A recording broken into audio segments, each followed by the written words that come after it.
Instrument, Remember, for all posterior. instruments, first, me, assume the clock position for the treatment area. Then, my patient, establish the patient chair and head position for the treatment area. Now, my equipment, adjust the light. My non-dominant hand, establish retraction, illumination, or reflection with the mirror.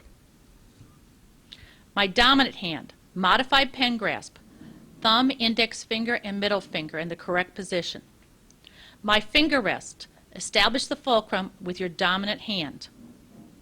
My adaptation, is this the correct end of the instrument? Adapt the leading third of the working end to the tooth surface. My angulation, close the face of the blade upon insertion as close to 0 degrees as possible and open the face for a working stroke. My stroke, press against the tooth with the fulcrum finger and activate a pull stroke away from the junctional epithelium. Use a wrist rock for strength and control and pivot on the fulcrum finger and roll the handle between your fingers as you go around the tooth surfaces.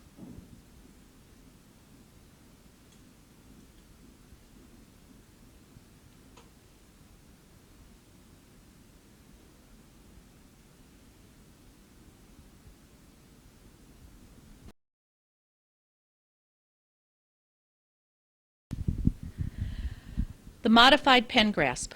The modified pen grasp is the key to instrumentation. It allows for precise control of the working end, permits a wide range of movement, and facilitates good tactile sensitivity.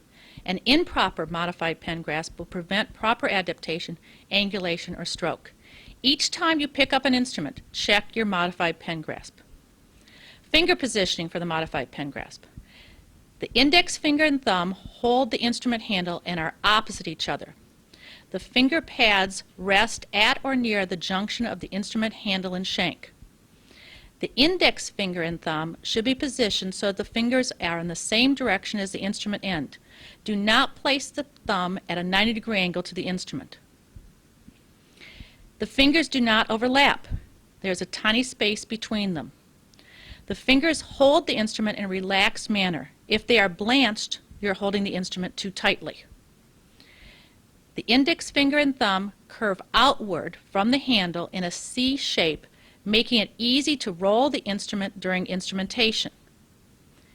If the fingers become flattened or go into a U shape, you are holding the instrument at the incorrect area of the finger pads. Some of you may find that your thumb easily goes into a U shape. Check the position of the thumb pad on the instrument. When you are rolling the instrument, the index finger and thumb are always in contact with the instrument. If your index finger or thumb come off the instrument when you roll the instrument, you will need to reassess the finger position on the instrument. The middle finger. The middle finger rests on the instrument shank.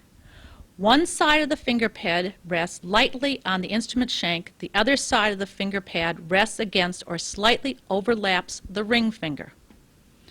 The middle finger pad must be in contact with the instrument shank at all times. It may never be under the shank. This is a pen grasp. The middle finger is not used to hold the instrument. You should be able to lift the middle finger off the shank without dropping the instrument. The ring finger acts as a fulcrum, a support for the hand and instrument. The fingertip, not the pad of the dominant hand, balances firmly on the tooth to support the weight of the hand and instrument.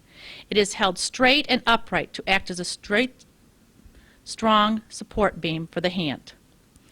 The fulcrum finger advances ahead of the other fingers in the grasp. The fulcrum should be within 2 to 3 teeth of the area being instrumented. The little finger rests against the ring finger in a relaxed manner and has no function in the grasp.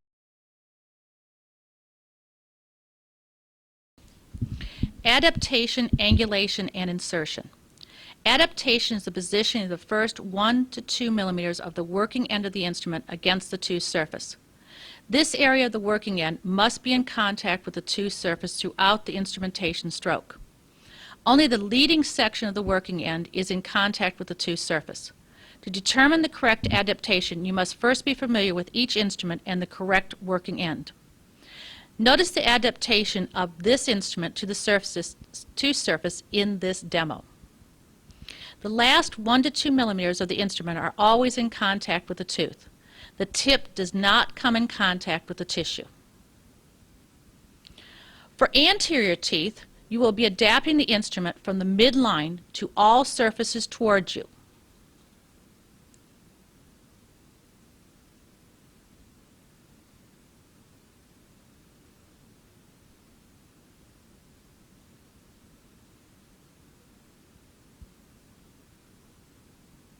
Notice how she keeps the end of the instrument in contact with the tooth at all times. Then, using the other end of the instrument, adapting the instrument from the midline to all surfaces away from you.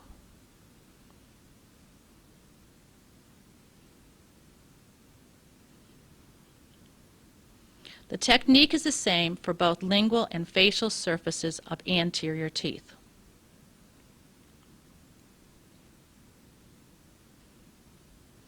For posterior teeth, you will be adapting the instrument from the distal facial line angle to the distal contact,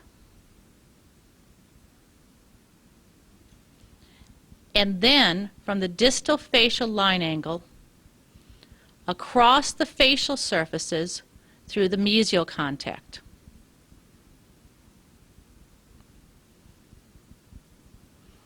Again, notice how she keeps the last 2 millimeters of the instrument in contact with the tooth at all times.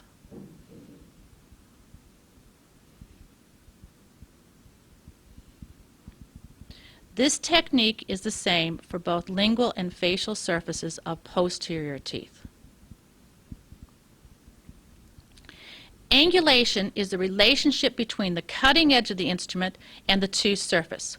Only instruments with cutting edges will need to be angulated. Since the cutting edge is placed beneath the gingival margin of the tooth, you can't visually see the angulation of the cutting edge.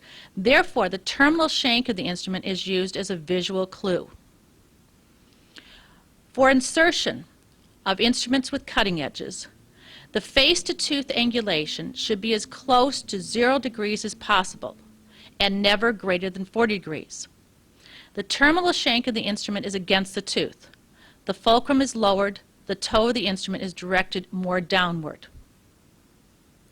For working angulation, the face-to-tooth angulation should be between 45 and 90 degrees. The terminal end of the shank is parallel to the long axis of the tooth. Rise up on the fulcrum finger. The toe of the instrument is now only slightly downward.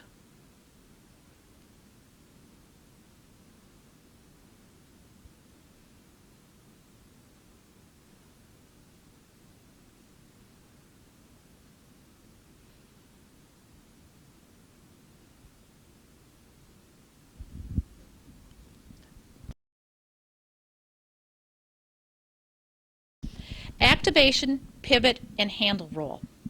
Activation is the act of producing an instrument stroke. There are 2 types of strokes, assessment and working. An assessment stroke is a light stroke to determine tooth surface irregularities. The working stroke is a moderate to heavy stroke to remove tooth surface deposits. The stroke is controlled by your fulcrum. The fulcrum must be in contact with the tooth at all times and 1 to 3 teeth from the tooth you are instrumenting. Wrist motion or wrist rock. You will be rotating your hand and wrist as a unit to provide the power for the stroke. Watch as the clinician establishes the fulcrum and then rotates the hand and wrist as she moves the instrument across the tooth. Digital motion is not recommended for any other instrument other than the periodontal probe. If you find yourself using digital motion, you will not have the necessary strength to remove deposits. The fulcrum position is often incorrect, causing you to finger flex rather than wrist rock. Notice the difference in wrist rock versus digital motion in this anterior area. The repositioning of the fulcrum corrects that.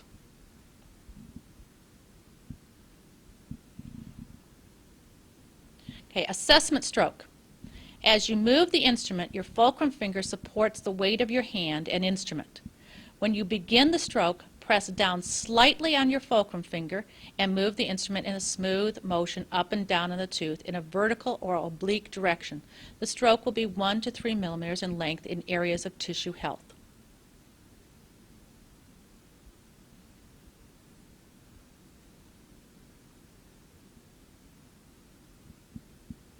The working stroke. As you move the instrument, your fulcrum finger supports the weight of your hand and instrument. When you begin the stroke, press down firmly on your fulcrum finger and move the instrument in a smooth motion up and down the tooth in a vertical or oblique direction. The stroke will be 1 to 2 millimeters in length. If you fly off the tooth, you did not stop the stroke by pressing down on your fulcrum. Watch the clinician as she demonstrates the assessment stroke and then the working stroke. For this demonstration, the clinician will not be wearing gloves. This enables you to see the blanching of the fulcrum on the working stroke and the lack of blanching on the assessment stroke. So we'll watch the assessment stroke first for a couple teeth, and then she'll go back and do a working stroke for those same 2 teeth.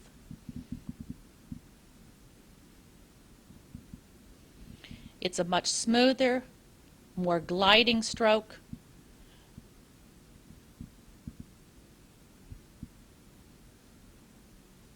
She's feeling the surface irregularities through the instrument tip. Now with the working stroke, notice how she places her fulcrum and presses down firmly on the fulcrum, uses a shorter stroke, much more powerful, again continuing the wrist motion.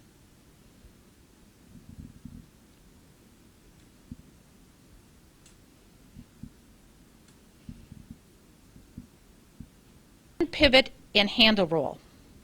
You will need to pivot the hand and arm to maintain adaptation as the working end moves around the tooth contours. Maintain a neutral wrist position as you pivot. The handle roll is the act of turning the instrument handle slightly between the thumb and index finger to readapt the working end to the tooth. Watch the clinician pivot on her fulcrum finger as she moves around the line angle into the proximal area. Watch as she moves the handle between the index finger and thumb to maintain the working angulation of the instrument.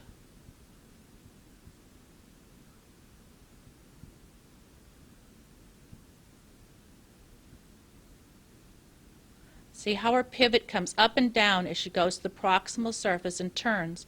Watch how the instrument, not her arm, turns between her fingers.